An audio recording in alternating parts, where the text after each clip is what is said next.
Hi, folks. I'm Jamie Hiles. I'm Lydia Judy. I'm Derek. This is Scream Bloody Movies, the podcast where we review a horror movie each week. We go over the horror news, and we get knocked down, and we get up again. But you're never going to keep us down. How are you guys doing this lovely evening? I'm pissing the night away.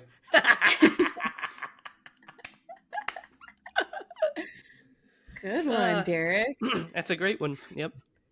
Do you prefer a whiskey drink it. or a vodka drink? Whiskey. Yeah. Personally. I don't drink, so Um, often. I A beer maybe sometimes. the that Crystal Head vodka, that Dan Aykroyd vodka, is pretty legit, guys. It's pretty good. I mean, I have He's a not sponsoring bottle this, that you but gave me. Yeah, but I have not given it a shot yet. yes, good. So, guys, how you doing? Y'all good? How about you Doing guys? good. You good? You good out there in viewerland? I hope so. It's been a crazy couple of weeks. Actually, been 1 week since you looked at me or I saw you. So, but we've got a great show for you. We're going to talk about Wes Craven's 1981. I think it's 81. I could be wrong. I think was it is, yeah. 81. But I'm not Yep. wrong because I never am wrong. Once thought I was wrong, but I was mistaken. So Wes Craven's 1981 slasher, Deadly Blessings. But guys, before we talk about all things Hittite, let's dive into the horror news because we've got just a handful, and some of them are exciting updates, and then some are rumors, and one is interesting. So let's start with this. Let's start with the piece of news about that we kind of touched on last week, but we finally have an answer, and it is our Lord and Savior John Carpenter has announced he's got a new album coming out. It's Lost Themes 4, Nor. And the new single just dropped, and it is great. It's called My Name is Death. And it, of course, is this synth-heavy, John Carpenter sounding awesome piece of music. So that is now out to purchase. So, you should go pick up Lost Themes wherever your records are sold because John Carpenter's where it's at. What do you guys think? That sounds awesome. I get the name now with the album cover too that you showed us last week. Yeah. The blinds. Yep. So cool. Yep. And here's the actual album cover. It's pretty. Oh, was cool. that just a sneak peek? That was a sneak peek. Here's the actual album cover. Let me share it with you guys and our wonderful viewers. Okay, hang on. That was being weird. There we go. Bada bing, bada boom. All right. Here we go. Here is the actual. Do I look like crazy on your guys' screen? What? I didn't even see you. I just on my screen, I just got completely whited out. Really and I was white. just Yeah.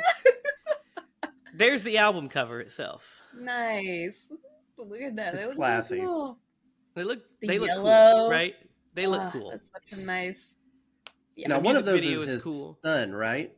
Yes, his son and Daniel Davies are the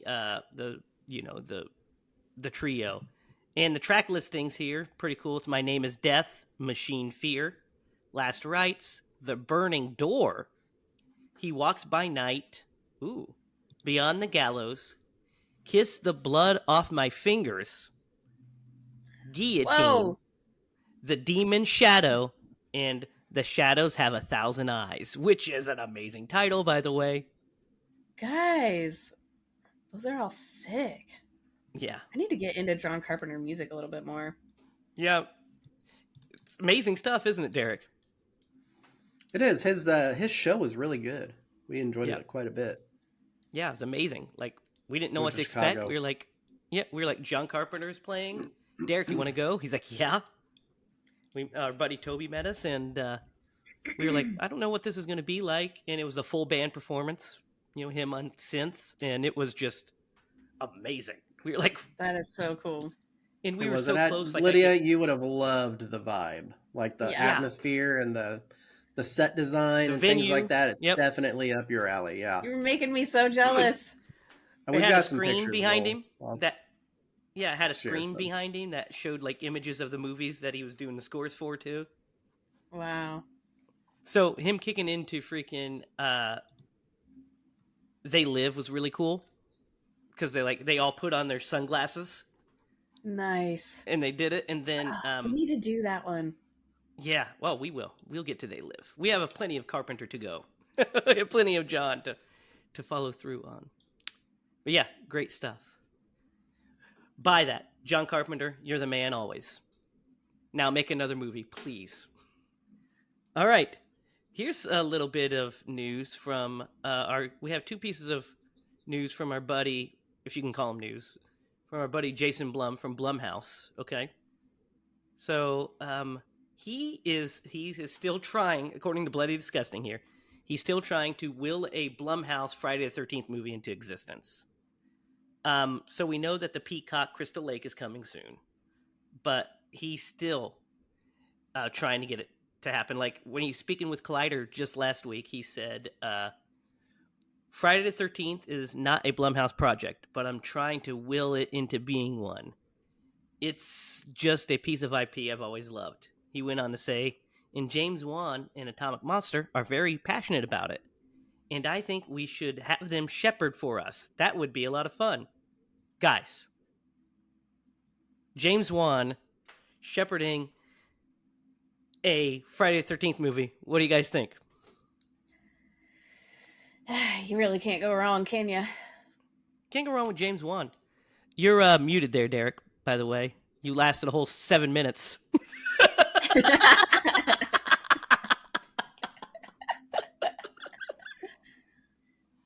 I'm calm.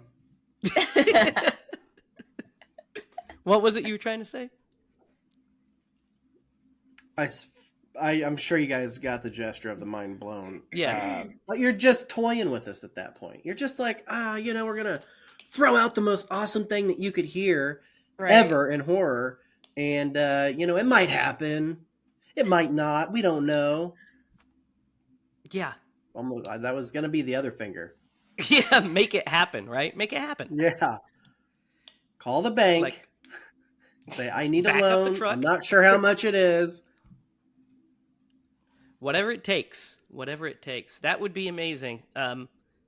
Hopefully Crystal Lake is as awesome as it sounds, and we'll have that at least. Good. Because we need some Jason in our lives, right? Right. It's been too long. Been People over are going to start 15 forgetting years. who he is. 15 years. Yep. Which is nuts. 15 years. Oh my gosh. Yeah. All right. We're sticking with Jason Blum because he has an update for us on the future of the Exorcist franchise. So as you guys remember, David Gordon Green out. He left. Said he left. Yeah, as Derek said, left. If you didn't, you can't fire me. I quit. Yeah, pretty much. Yeah. But he talks about it here. He says, we are definitely going to make another Exorcist movie, but I wanted more time to figure out what it would be. I have no idea what it's going to be yet, which is essentially to me code for our original plan backfired horribly. We're going to have to figure out a way to salvage this and move forward. Because if you guys remember, we had pretty much release dates kind of set for these sequels, and we had a title. Mm-hmm. We knew it was going to be Exorcist Believer and then Exorcist Deceiver, right? That was the plan. And then now all of a sudden it's like, oh, we're just I'm wanting to take a little more time to figure it out. No, it's because you had to figure it out because the movie bombed. I mean, it didn't bomb commercially, really. It made $400 million. Or how much did it make at the box office? It made a decent amount at the box office. Over, I think, probably around $100 million. I had to look that up. Hang on. Let me.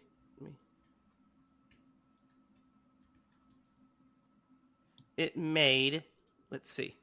Exorcist Believer grossed 137 million at the box office. So not. What was the budget? But the budget was it was 30 million, so it made $100 million profit, less than that. But also, we're not counting, P&A and all that stuff. But yeah, you spent $400 million for the rights to it, so it didn't quite turn out as you were expecting. I think they were expecting Halloween numbers. Mm-hmm. They sure were. Yep. The difference is Halloween has been a more consistent franchise, so it's more fresh in the public's consciousness. And that first Halloween, David Gordon Green's first Halloween movie, was a quality film. Yeah, and I don't know if they get a share of that, but like there's like a lot of merchandising that goes into like the Halloween franchise. Mm-hmm. What is the merchant other than like maybe some posters and the DVDs? Yeah, there's some T-shirts. Yeah, it just doesn't have the fall. That's a steep price to have paid. It is. It's a real. Franchise. I think they overpaid for sure. I 100%. Mean, the legacy of the original film is untouchable. Of course, it's bulletproof. Mm-hmm. Bulletproof. I mean, the last watch that we had of it, actually, the watch after the last watch we had of it on the podcast, shot it up my list as like one of my favorite horror movies. It's just a really great, well-made movie. And it's groundbreaking. But guys, the sequels, except for part 3, which we'll get to after we do the horrible part 2, the sequels are a mixed bag, to put it kindly. So I think you're right, Derek. They overpaid. What do you think, Lydia? Yeah. I haven't seen the sequels to The Exorcist. I actually, I'm kind of notorious for not seeing sequels to almost anything. It's true. So if I have seen a sequel, it's rare. But thanks to this podcast. Except for the Fridays, baby. You've seen all the Fridays. Yeah. Yes, I have now. Yes. Yeah. But for a long time, I'd only seen the first one. And and Freddy versus Jason. But that's a different story. We're talking about Exorcist. We'll get to that eventually. Yep. Yeah, I don't know. Hopefully they figure it out. They write it, right? Because it would be great to live in a world where we get a great Exorcist movie again, right? I mean, mm-hmm. And I don't say shoot to make it better than the original Exorcist. I mean, obviously that's your goal, but we know that that's a steep hill. We know that. Just make it. I would say just solid. Yes. Yeah. Just make a good movie. Yeah, make a solid Exorcist movie. Make a good story. I think that's where a lot of people mess up when they're making a sequel, is they try to, compete or compare to the first one, and it's like if you just stick to your guns and make a good movie that is recognizably the second movie to this one, it doesn't have to be in the same world. Yeah. Yeah. The problem is a lot of sequels want to be bigger. I mean, look, they have to be bigger. That's no question. Especially if you're doing a horror movie, they have to be bigger as far as body count and set pieces. But a good, a strong heroine, a solid story, because it's like slasher movies aren't known for transcendent stories. But as long as the characters are fun and the set pieces are great, then you're going to be in. So it's got to be creative. It's got to be fun. It's got to be scary. Yep. Speaking of fun and scary, guys, we now have a release date for Maxine. Oh. It is hitting theaters on July 5th of this year. So, according to Mia Goth, it's the best script of the 3. And it's the biggest story of the 3, with the highest stakes. So, I know we have not seen Pearl yet. We've all watched. We obviously did X for the show, and we all enjoyed it. So, are you guys excited for Maxine? Yeah. Especially if she says it's the best. Yeah. Yeah, I definitely want to to do Pearl at some point. Yeah, we got to get into that world. And then finally, guys, I think you guys might be interested in this one. I know last year, or we talked about it on the podcast. But we know we're getting a I Know What You Did Last Summer installment. Remember that? Mm-hmm. Oh. With Jennifer Caton Robinson is on board to direct, and Leah McKendrick is writing the screenplay.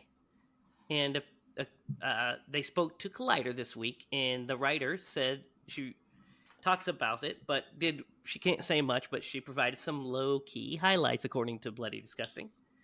She said, no spoilers, but I will say that I think if you're an OG fan like me, and you are like me and you, I think you're going to be happy. I think you're going to get it.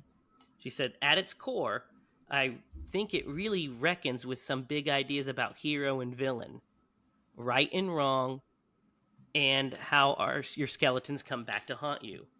And in the age of the internet, in the age where fame is such a revered concept, the creation of TikTok and social media, who is Julia James? And who is Julie James in a world where there are no more secrets? I already feel like I'm saying too much, but I think at its core, if you watch the original, it's fun. It's just a popcorn wild ride. It's campy at times. Jennifer Love Hewitt is so hot. Freddie Prinze Jr. is so hot. Sarah Michelle Gellar and Ryan Phillippe, they're gorgeous. It's like beautiful people behaving badly. So, according to this, it sounds like we're going to get some returning characters, and social media is going to play a big part of it. What do you guys think? That sounds interesting. I love the idea of like the hero and villain lines being crossed like that. It's so cool. Yeah. What do you think, Derek? I agree. And if they are going to, obviously there's some they can't, but if you're going to kind of reboot that or re-envision it, I always like that they bring back original cast to anchor it to, what you knew before. So like that idea, I think is great. Hope they do it. Yeah. I'm interested to see it as well. I like the first, we haven't done that one yet. We need to get to it. So it's it's a minor classic in that 90s reinvention of the slasher, reemergence of the slasher, should we say? Post-Scream, one of those post-Scream slashers. Yeah. Scream did so much for the slasher movie. It's kind of wild. It's insane. It's insane, and it's also insane because it segues perfectly into tonight's film because it's directed by the same guy. Yes. Wes Craven. Wes Craven is a guy that we have done quite a few of his films because he is one of the GOATs. And I love him so much, I named my son after him. So. You named your son Craven? No, his middle name. You know my son's name's not Craven. You're craving a knuckle sandwich. You keep giving me lip.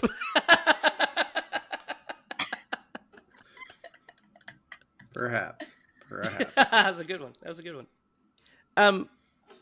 So guys, have either of you ever seen Deadly Blessing before? No. This was the first watch. Did you even know this movie existed? No. Really, no. That's incredible. Good. That's good. I love that. So here's what's funny is I'll tell you my story with Deadly Blessing. I also was not super aware of this movie either until like about 10 years ago or so. Like I was going through doing buying all Wes Craven's movies, being a completionist with his filmography because there were some blind spots. Obviously I'd seen all the big ones, all the Nightmares, all of the 90s classics, Hills Have Eyes 2 and, Hills Have Eyes and Last House on the Left, all the Craven classics you think of. And then Shout Factory had released Deadly Blessing. And it was one that I had heard of before, but I never saw it at the video store or I'd never seen it streaming anywhere in my life. So when Shout Factory announced their Blu-ray of it, I just bought it sight unseen. Because I was like, well, I need to clear this blind spot, of course. Mm-hmm. And Shout Factory does such great work. I was like, this probably will look great too, best as it could possibly look. So I went into it totally blind as well. Didn't know what to expect. Didn't know anything about the movie, except that the cover art looked fucking legit.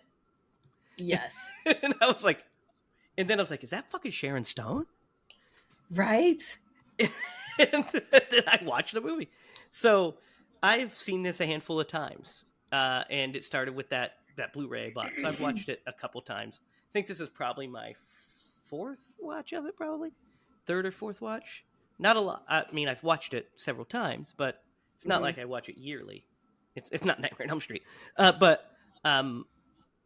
So I had a similar reaction to you guys. I had no idea what it was about. Went in totally blind and was like, "Oh, this is an 80s slasher movie. Like, this is a slasher movie." Yes. With some supernatural elements here, but this is like Wes Craven's stab at making like a proper Friday the 13th. Yeah. Is what this is. Oh, you're muted, by the way, again, Derek. You gotta quit muting yourself. I drank some milk right before this, and it's made me super phlegmy. That was your mistake. What were you saying? It was saying? my mistake. I was saying that this did feel really like Friday the 13th. Yeah. Well, I mean, it's right in that cycle. 1981, Friday, Halloween came out in 78. So this is right in that. But this is right in that cycle. Friday the 13th Halloween came out in 78. Friday the 13th came out in 80, and this is in that that slasher chain. So this was made right before Wes made a few years before Wes made Elm Street. Because it was like right there. Around the time he made this, he had just finished. He hadn't made a movie since Hills Have Eyes. This is his third feature. He made a TV movie called Invitation to Hell right before with Linda Blair around this time as well, and then did this followed by Swamp Thing. So this and Swamp Thing were his two shots at studio filmmaking. He's trying to be a commercial studio filmmaker. He didn't want to make another horror movie after Hills Have Eyes for a while. He's trying to make some comedies or whatever, and people wanted horror from the guy that made Last House on the Left and Hills Have Eyes. So he decided at that point to embrace it after Swamp Thing, and he's just like, well, I guess I get to make movies, so I'm going to make horror movies. So yeah, this is his third directorial feature. So guys, where do you want to start with Deadly Blessing? Well, I just want to start by saying that I can't remember if you said that Sharon Stone was going to be in this last week when you picked this movie.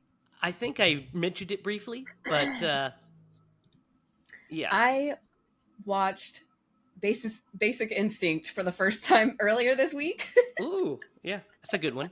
I've never seen it, so I was like, I don't know. I was just like, what can I watch? I was bored on the couch, so I was like, let's put something on. And I picked that because I was like, kind of, a murder mystery kind of mood. Mm-hmm. And so, yeah. And when I saw her in this, I was like, wait, what? What is happening? This is one of her Sharon very Stone first week. roles. Yeah, this is one of her very first roles. It's incredibly That's young so in crazy. this thing. Yeah, Yeah. Definitely. Yeah, did you? So that's where I'm at. Yeah. Did you remember she was in this, Derek? You had said it, and so I must have been like in the back of my head, and I was like, Mm-hmm. must have just saw Basic Instinct and been like, it clicked, and I was like, all right, we'll watch that. All right. So random though, and for me, I was just like, wait, what? Did I know that? You know where I would like to start with this movie? At the beginning? Is that what you're going to say? No, I was not going to say it that time. I was going to say, I want to start with the deep religious, I don't even want to say undertone because it was very prominent in this movie. But that whole portion of this storyline is, one, it's crazy. I can't say that's accurate because I don't know a lot of people from one of a society that's kind of like a Amish, but man, it's just kind of brutal. Yeah, so there's the scene with his his son, like him trying to whip.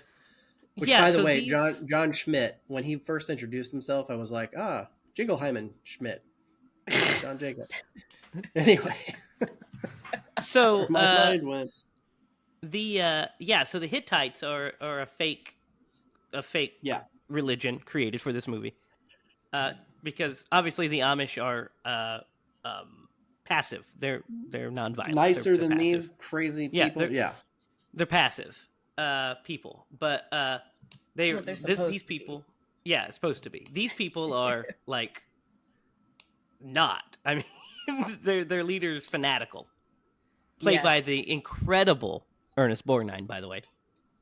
He did a really good job. I tell you what, I wish you could turn this into a drinking game with the number of times that they reference the succubus. Incubus, Derek. Incubus. Succubus, incubus. You know what? I feel like they're relatively cousins. So we'll just play with that. But the incubus.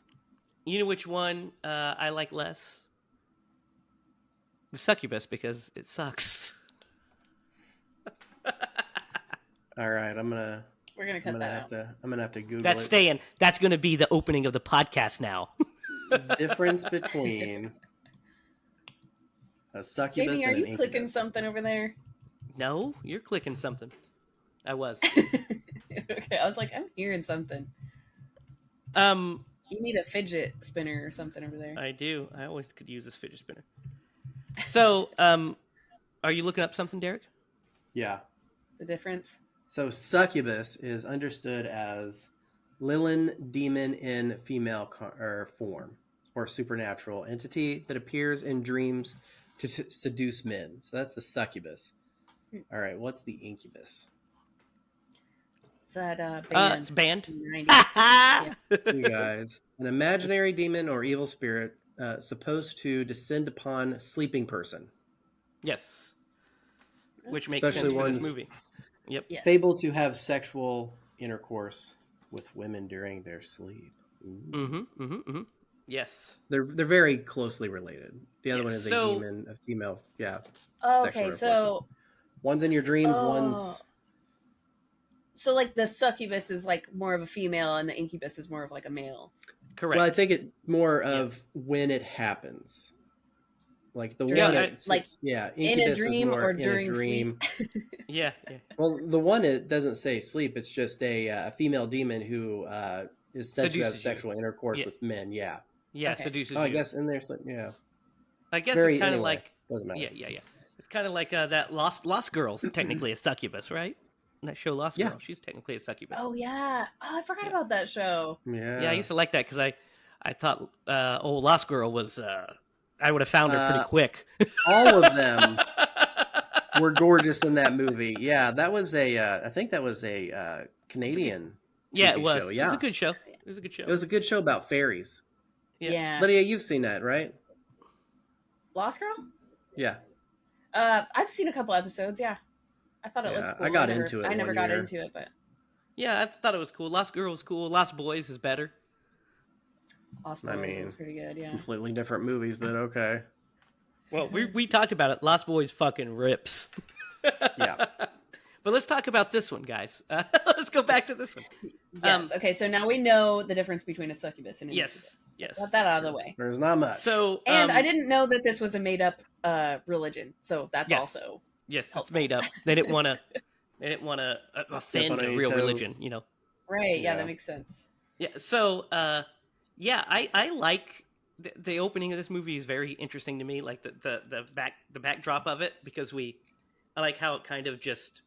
We see the life, the day in the life of these people. You know, we see, we kind of are introduced to all of our characters pretty quickly. We get, meet Martha and her husband, and then we're introduced to the Hittites. We're also introduced to what's her face, Faith, and her mother. Mm-hmm. All within that stretch, and I mean, you just immediately know Faith's mother. Something's weird with her, right? I mean, the first time I got a vibe from her that was just off-putting was when she was in the living room and she had come over to talk to them, and she made that fucking weird ass offhanded comment Yeah. About me how too. if Faith were a boy, she would have put him in the river like the cat. Yes. Yeah, you're just like, yeah.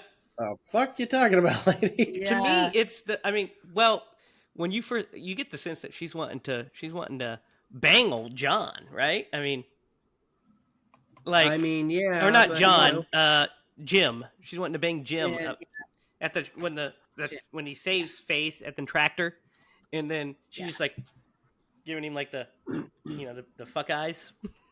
Yeah. well, he's the only male that's not a nut within a I don't know, a large radius. So I don't Yeah. know that gas station attendant seemed nice. He seemed like a nice guy. well, was he a viable option? No, I mean I don't know. I mean I don't know anything about that guy. He didn't seem crazy at least. Yeah. He seemed all right. Yeah. So, yeah. okay, real quick. If I say the fat boy, do you know which character I'm talking about? Yes. Yes. The heavy set Okay. Hittite. Yeah. Yeah, and I am fat, so I can say that. But what really gets me is in the It's okay. I have friends of different colors. I'm one of you guys. So it's fine. But the funny thing is, in the credits, he is just referred to as Fat Boy, Oh. Yeah. Well, which I think is a little insensitive, and I'm offended by it Yeah. because I'm fat. I thought that actor did really good though. He all did. the children did. I think all of the pretty actors in the whole movie did good. I don't think there's a bad I do- actor in it. Yeah, That's no, true, I yeah. it was well cast. I do But what's interesting is since we're kind of talking about the actors, we got to talk about Michael Barrymore, right? Yes. How great was it to see him? It was so good. I was like, is this movie about him? He's in Well, they kind of the set it up. entire beginning. Yeah, Yeah. They set it up like he's going to be like one of your main villains.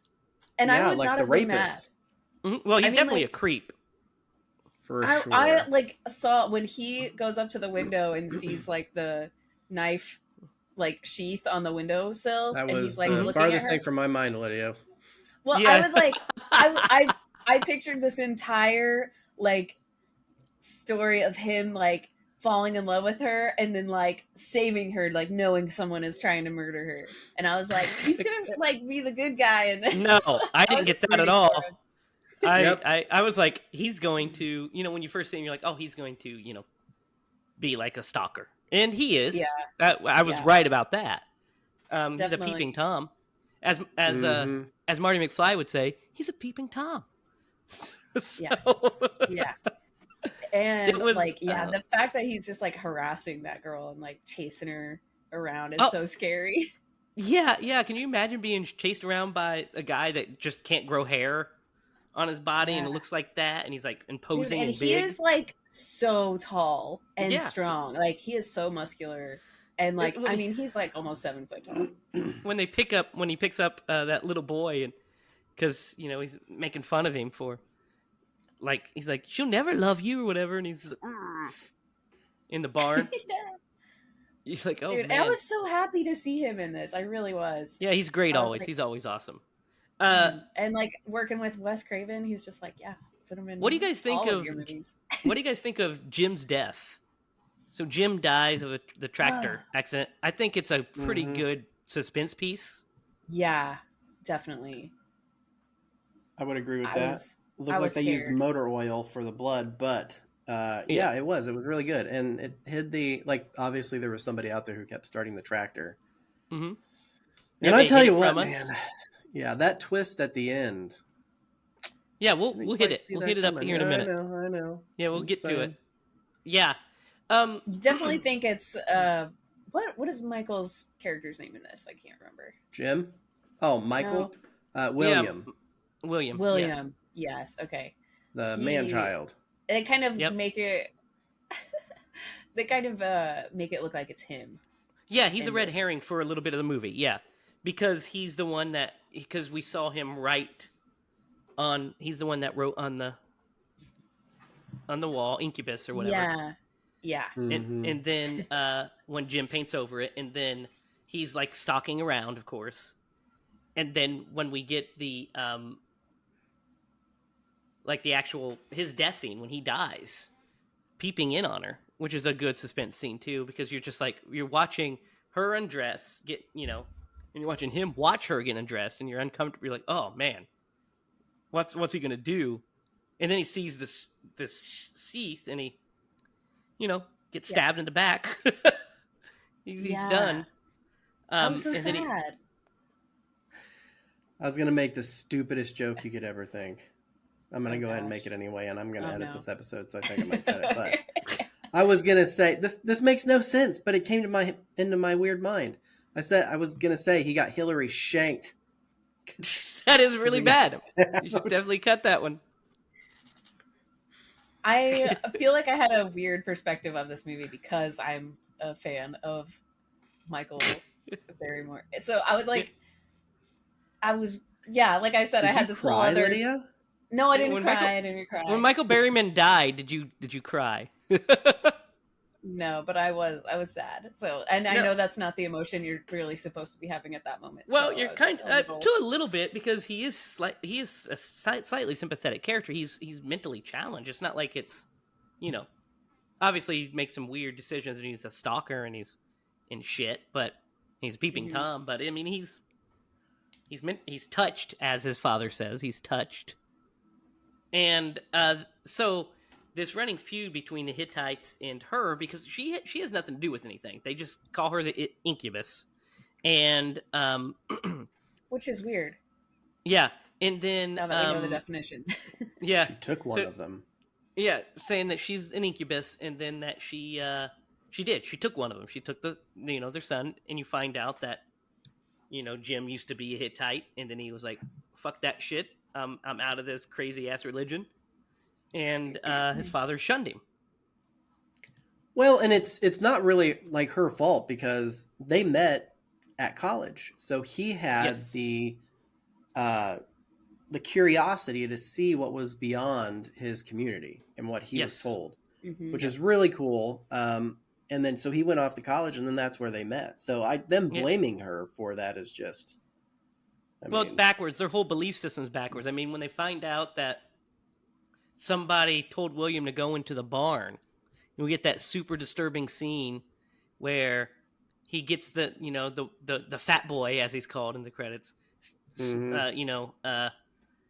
basically snitches on the other boy because to lie is a sin, and they whip him. Oh, what do you guys think of that bit? I thought they were going to cut his hands off, man. Because old Isaiah was like, well, if something, if you do it with your hands, you get them cut off. And I'm like, oh, shit, they're going to make this kid a cripple. Luckily, I mean, Luckily, they did not. Yeah, it's pretty brutal still, though, because he smacked the shit out of him. Yeah, that's when I was like, okay, this I would not be a part of this at all. No, for sure. No. And it's just like, one of those things when you think about people in like cults and things that are like, you're like, oh no, you believe that? Nope. So really, that's sad. Just brainwashed, it's so freaky. It is creepy. And then when so our heroine Martha gets her friends to come over, which is Sharon Stone and Susan Buckner as Lana and Vicky. And they're fun characters, I think. Yeah. They each bring an interesting energy to the movie, a fun energy. Like, what's interesting is Sharon Stone is not the sexy one, like the adventurous sexy one, which she would have totally been cast at after later in, she'd be the femme fatale. But in this one, she's like she's just the friend that happens to look like Sharon Stone, which is a stunning, beautiful woman. Well, and she is more of like the free bird of the three. The other one comes across as a mother figure, or like a motherly figure, because there's a point where she's like trying to take care of Marin. No, I get Martha. Marin is her real name. But anyway, trying to take care of her, where she was like, oh, she's done everything except inject me with chicken noodle soup or something like that. Yeah, so she's to a degree, but like but she is the protector, but she's more of the promiscuous one. Well, she tries to nibble on the Mennonite. Hittite. Hittite. She's trying to get into John's Hittites. She's wanting to Hittite it up. She says, "Would you Hittite this?" See how Hittite it is. Okay. I'm so sorry, Lydia. So, anyways, no, I think her friends are super sweet. They like show so much care to like come down and stay with her after she's lost, her love. And then, by the way, she's also pregnant. She's also pregnant. Glossed over. Yep. They like the fact that they're actually like so helpful is like something I feel like you don't really see in movies. Like they like actually want to help her, and it's like something about that really like touched me. And like she like goes and she wasn't like planning on flirting with that guy though, like who she finds out was John's brother. Yeah. Jim's brother, John, right? Yep. His name's John, right? Which I really like. His name was John Travolta. Yeah. It was not. Belushi. It was Belushi. Yeah. John Lennon. And Jim. Yeah, the Belushi brothers. No, they actually my dad's name is Jim, and he had a brother named John also. Oh. You know why? Because those are the most common names. Yeah. In America, I think. Yeah. It's like they they're fun, their characters. Let's talk before we talk about I want to talk about the great set piece in the barn. But before we talk about that, I want to talk about I do want to talk about Maren Jansen as Martha, our lead. I think she's really great. Yeah. Yeah. I think she's like really great in this movie. She's innocent. I'm like, she's strong. I think the acting in this is like way better than most slasher movies, guys. I mean, for real, right? Yeah. I mean, yeah, I agree. I think the only thing that was working against him was my confusion on what the heck was going on in this. Oh yeah, movie. We'll get there. Yeah. Yeah. But let's talk about that. I love the set piece with Sharon Stone in the barn. I think it's the strongest set piece of the movie. Spiders. Yeah. Oh yeah, when she's very suspenseful. And when she is actually right before that, when she's like sitting at the table and the first morning of like staying with her, she tells her dream of what happened, and I was like, this is why Sharon Stone became a mega star. Yeah. Like, and then that was so good. And then the actual scene of in the barn is, I just think it's a well-crafted set piece. Because there's actually a genuine jump scare in there that I forgot about that got me.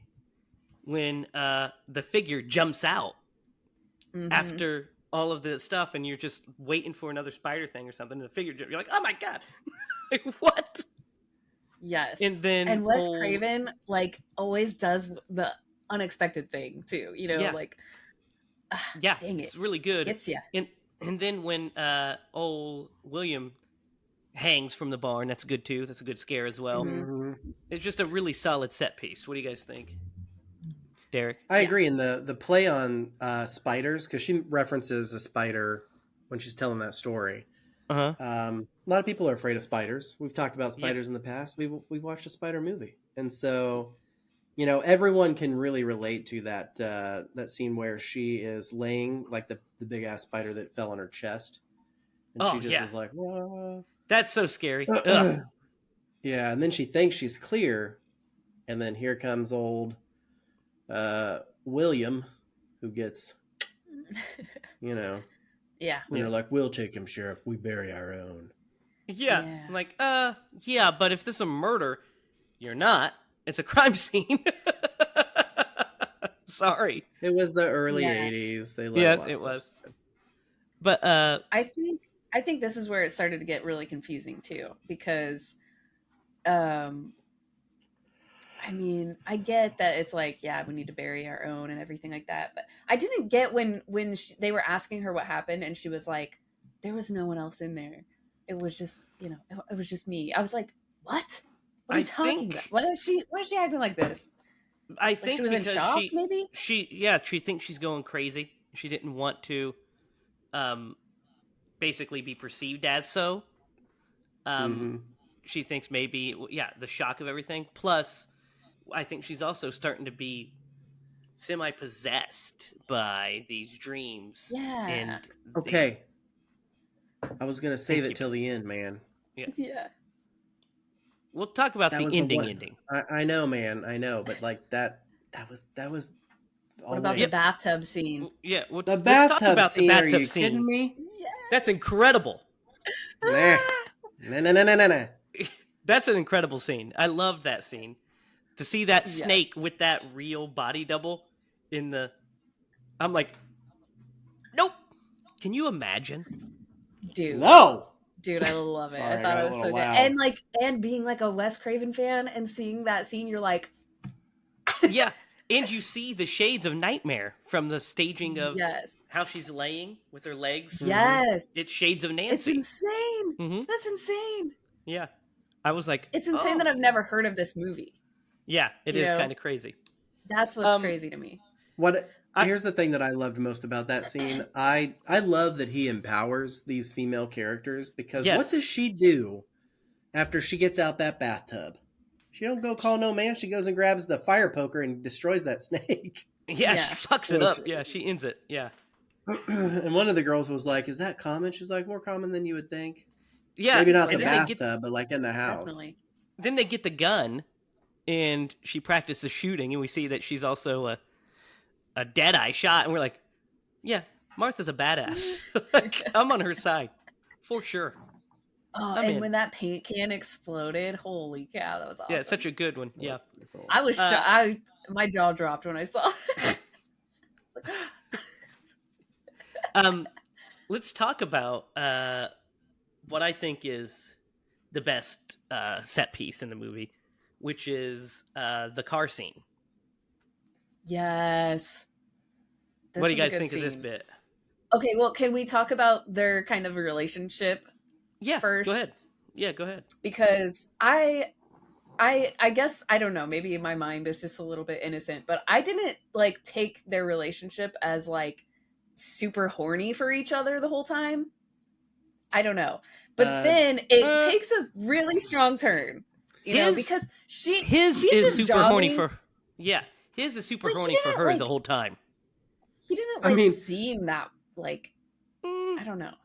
He was mild-mannered until he got into... he was just curious, you know? Until his cousin was picking out her dress. Yeah. That's true. Yeah. Until his cousin was picking out her dress, and then, you know, the two of them have that scene, because he sees Vicky in the store. And he goes over, and he's like, you know what? You surprised me. I'm going to go pick out the flower. And so he goes over and talks to her, and she invites him to a movie. And then the cousin sees that he's talking to somebody else, and then he pretty much nearly forces himself on her. Yeah, it's because that's why he says it's not her. It's because I want. Basically, he's super horny. Yeah, and that's where I was like, he's sexually repressed. That's the way to go. Yeah. Mm-hmm. Yeah.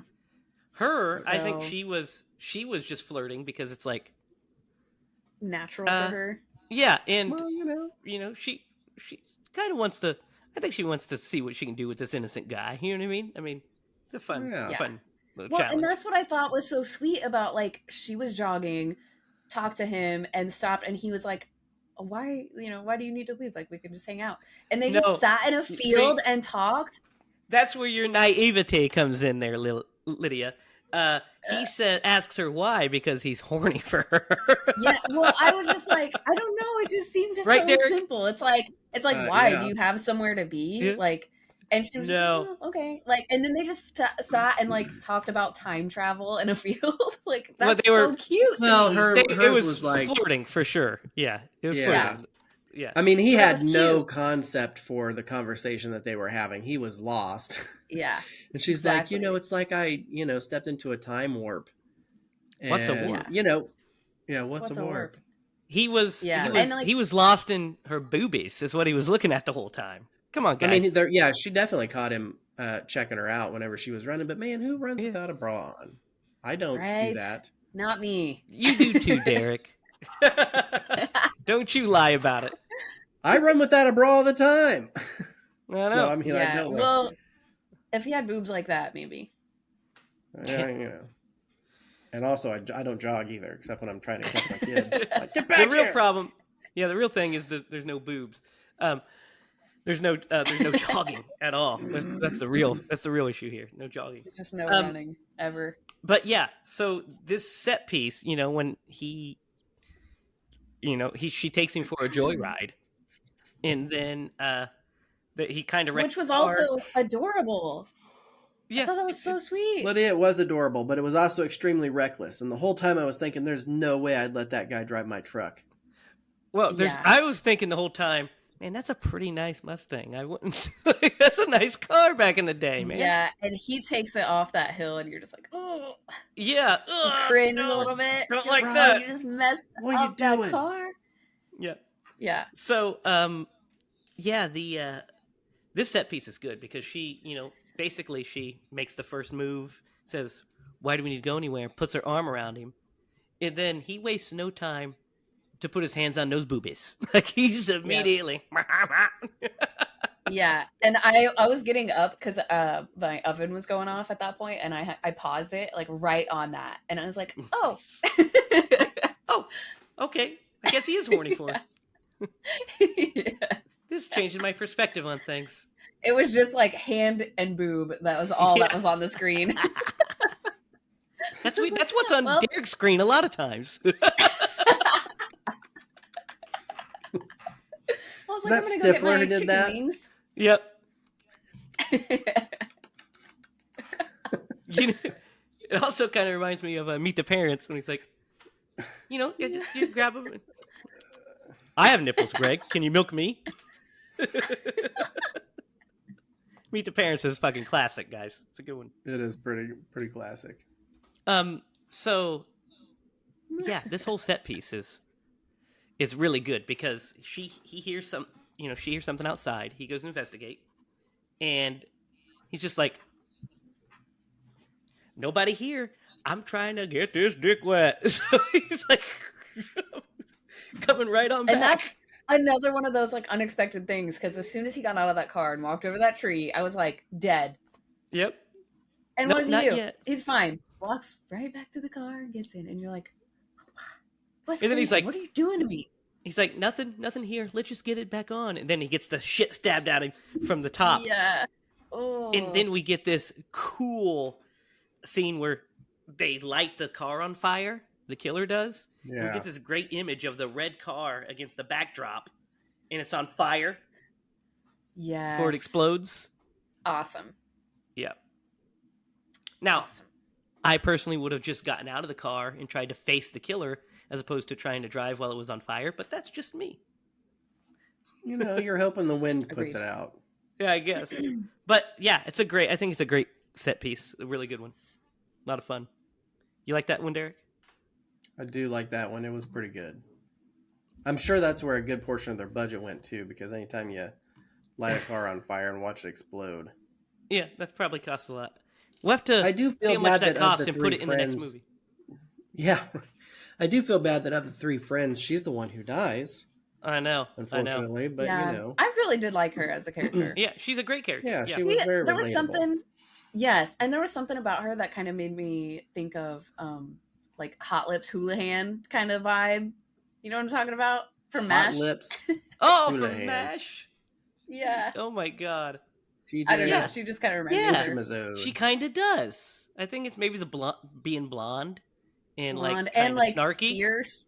Yeah, snarky. Yeah, she's the boss. Like, yeah, I could see liked her. Yeah, she's really cool. And then so we get this third act reveal, and this stuff starts to go crazy because, like, the windows are starting to get open, and there's clearly a killer in the house. Has been stalking them, and she makes her way to Jim's grave and finds it him exhumed, essentially. So Chickens. So she covered with chickens, so she knows where to go because old Faith earlier in the movie creeping in on the window and dropped off a bunch of eggs. A bunch of eggs. Yeah.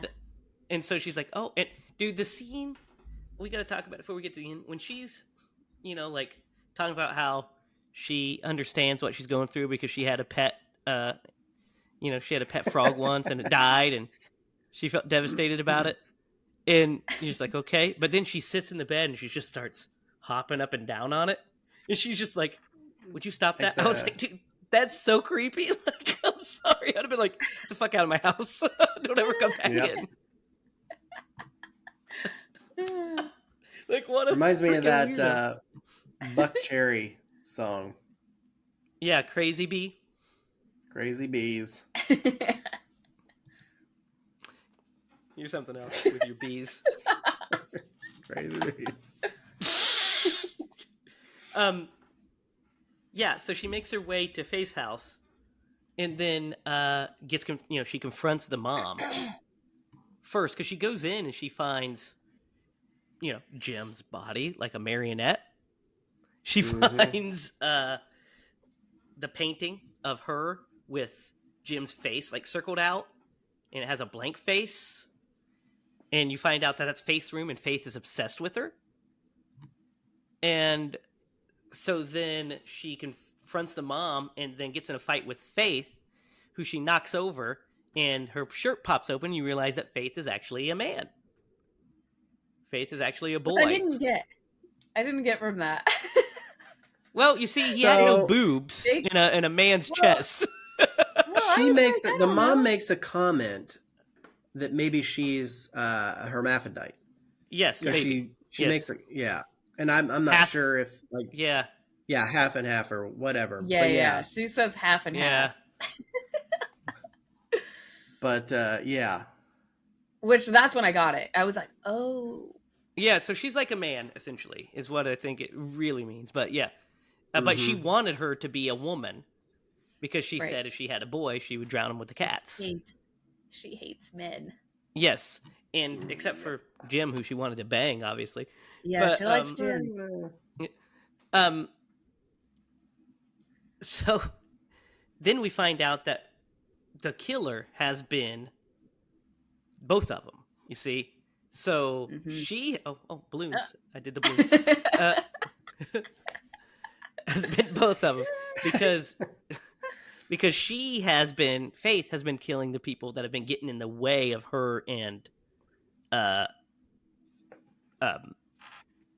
Martha.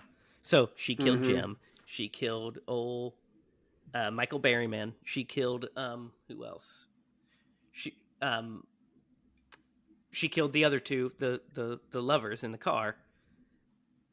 But her mom is the one that's been trying to kill Martha. She's the one that put the snake in there.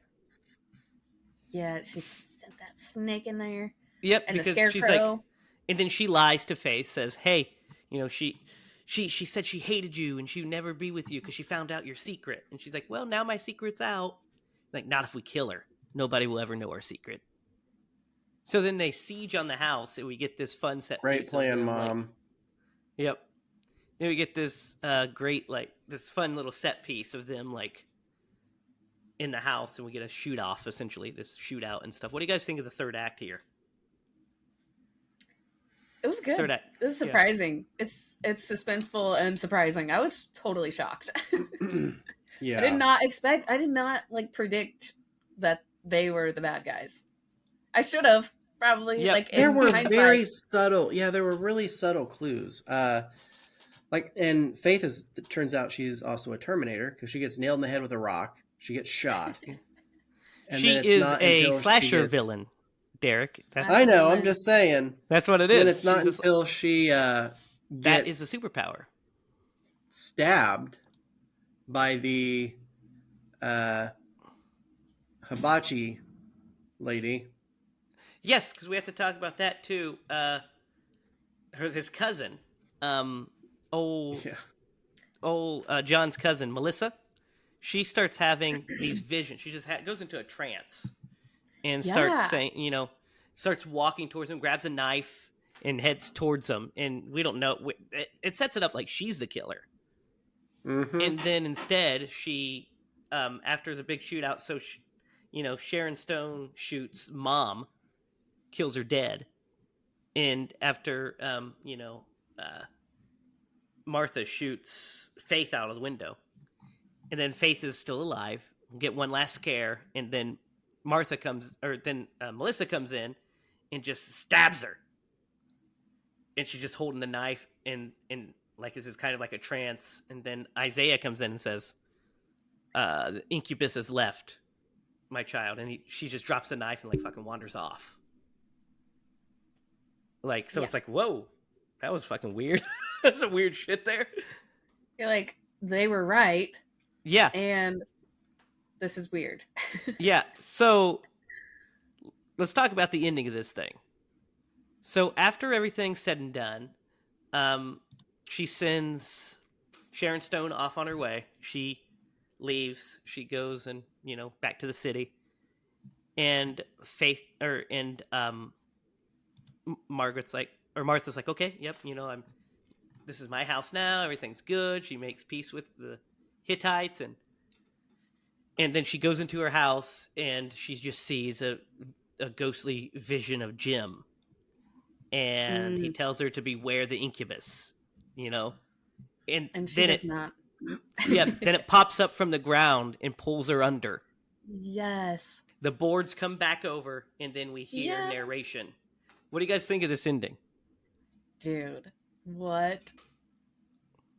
It's so crazy, and I love when the boards just like close back up. That's a great effect. I do love that. Yeah. So I will say I liked the effect. I did not like that ending of this movie. If it would have stopped when she went back into the thing, I would have been like, yeah, that's a really solid movie. That's the only critique I have about this movie is I didn't think the ending, like that ending, fit everything else because it went super supernatural as opposed to like dancing around it a little bit. You know what I mean? Yeah. Yeah. I can see that. So let me tell you about this. With it, doesn't it? Let me tell you about Jamie's this ending. Got insight. He's got some insight. That wasn't the original ending of this movie. Oh. The ending of the movie was after the third act, and basically the next morning. I mean, that's the ending of the movie. That's the ending that Wes Craven wrote. That's the ending that they initially filmed. But the studio wanted a Carrie ending, wanted one last scare ending, and they wanted the incubus to be involved. So we get, at least according to Wes's commentary, that's why we get the ending that we have, is because it was kind of the best he could do under the circumstances to give him like that scary, that Carrie feel, and also tie in the incubus that has been laid out throughout the movie. I am kind of half and half on the ending because I also don't love it. That's like my least favorite part of the movie is that ending. But if I think about it as like a Friday the 13th ending, right? It's just we don't get the scene where she wakes up, but it's basically that same thing. I can live with it. Yeah. Yeah. I'm just going to choose Nightmare on Elm Street or Drag Me to Hell, Yeah. Well, it had, Drag Me to Hell, I feel like. Well, Drag Me to Hell's ending is fucking phenomenal. And it is. And it fits that. Yeah. When we do our ratings, I'm going to choose to just not account for that last piece and like where Wes wanted it to end is how I'm going to rate it. Cause that is unfortunate. And that's not the first time that's happened to him. No, Nightmare on Elm Street, it happened. Yeah, I know. It happens on Nightmare. The next, his fucking... Dude, I thought that she was going to get sucked through the hole in the door for a minute. You know what? Yeah. The thing that made it... I saw it coming, for sure. Yeah. The thing that tied it in a bow with me was like when they come in and they say that the incubus is dead, right? Isaiah. Mm-hmm. It made sense that they referred to her as that, but it like they could have like sensed that somebody was this incubus, and like the blending of the gender of Faith, like it like in my mind I was like, oh, they must have like felt like that was like what word am I thinking of, like sinful and all those things, and so now that like that's that sinful thing is dead. That tied that up for me. At least Yeah. that's how I took it in my mind. And so the very last part of this, I was like, oh man. Yeah. I do think it's shot really well, the ending though. And I really do like that closing narration about the Incubus. It's also really fucking dope. I'm not discounting like its quality because it looked great. Yep. And for the way that like everything kind of came back together, like the floorboards, like I don't know if you could have found in any movie that they did a better job for something like that. It just didn't fit with the story I thought they were telling. I thought it was more grounded in reality, and so I was like, oh, okay. Well, that makes sense. I love your back story to a lot of these. So that is watching person. That is Deadly Blessing. Guys, what do you think of this movie?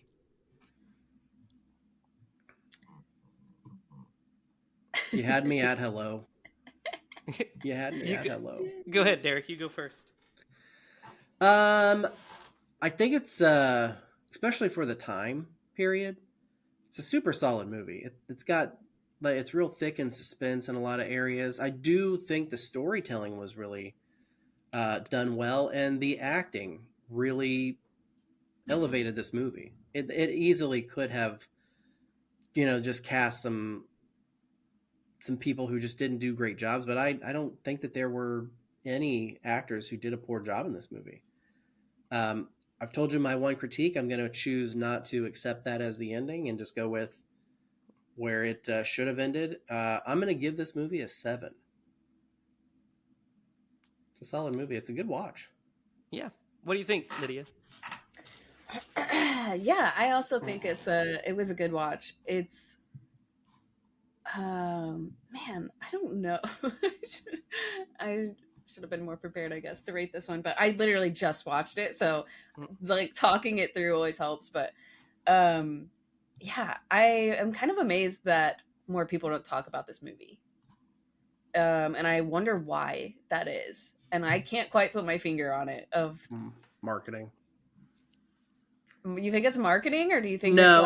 It's like honestly, we do a horror podcast, and only one of us knew about this movie.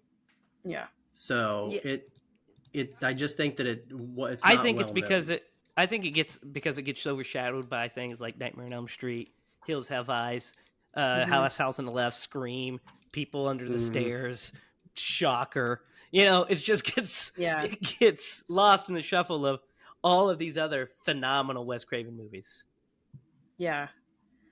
I don't know. I do think it's pretty solid.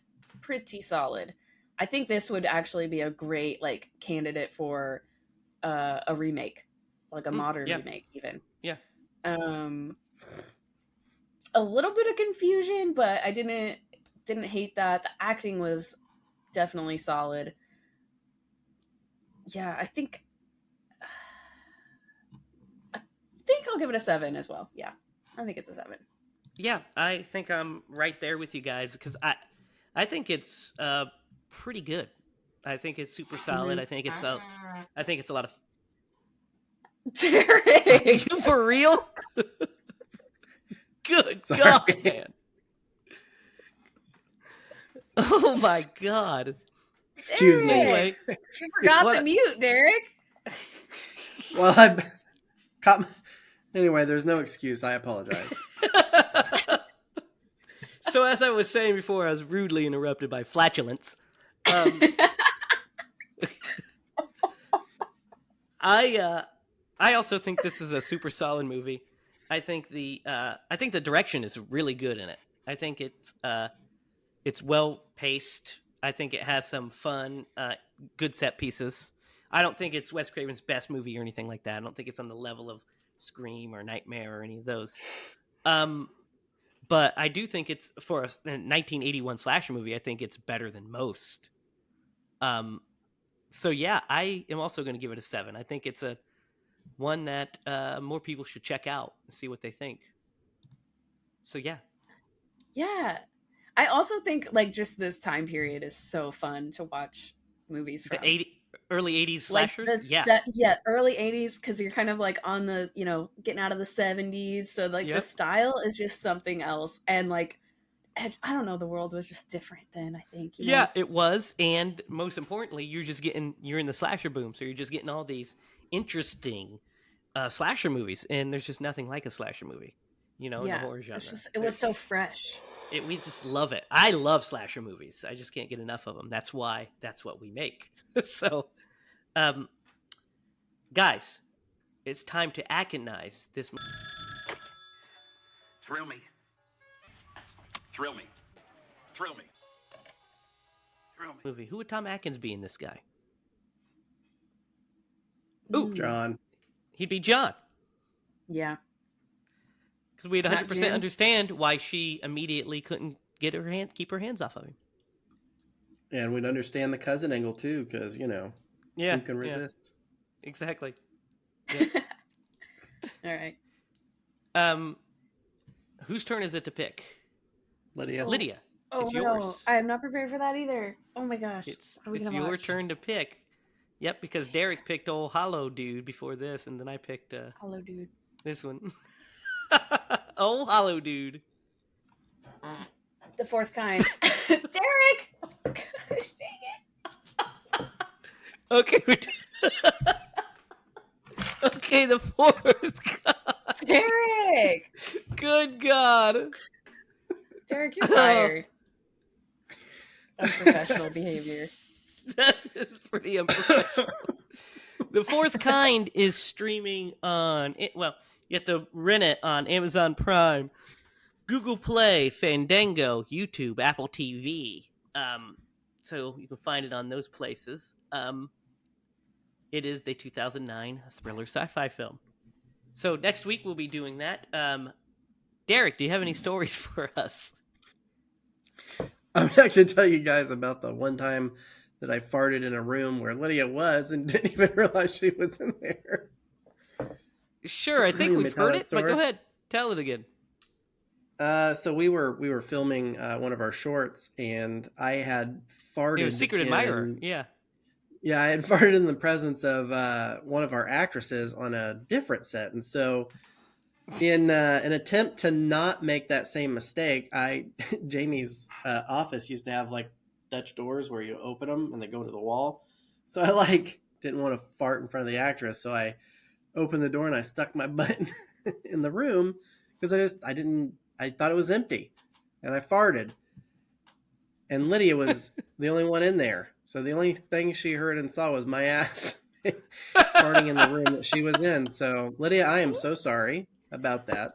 I don't remember it like that.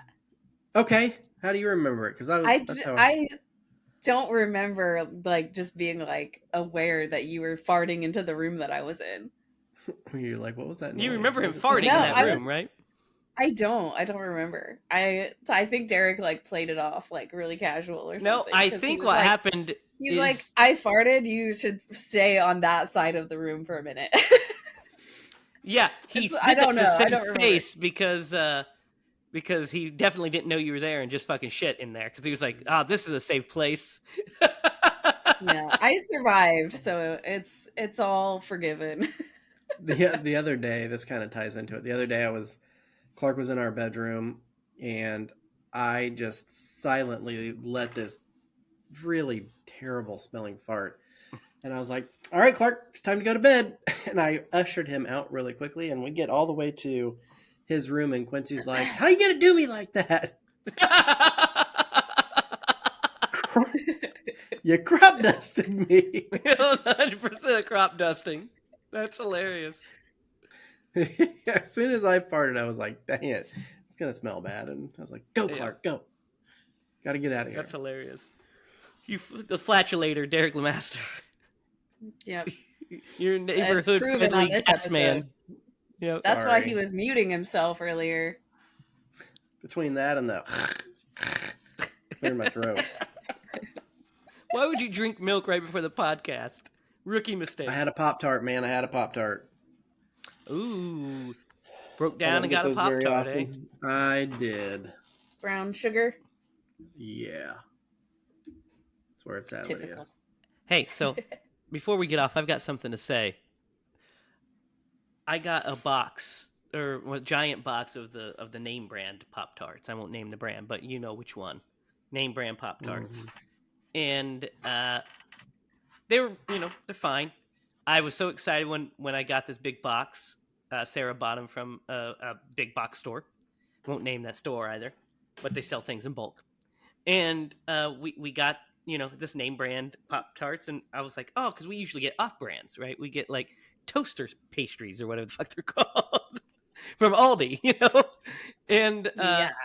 so she gets the real ones, and I usually eat them on my way to work, so I got it. I'm like, yeah, all right, here we go. And we start driving, and I'm eating it, and I realized, guys, that the off-brand is better. No. I think that Personal of opinion. the strawberry ones, the or the cherry ones, whichever one, I could see that. off-brand is better because the Pop-Tarts are thicker and they just taste better. And I was just like, I didn't have the heart to tell Sarah, so I was just like, these are fine, but now I want to just get a giant box of the cheap guys because that's where it's at. Dang, I might have to try those. Yeah, they're pretty good, man. I'll tell you which one. They're toaster. I think they're like toaster pastries or something like that.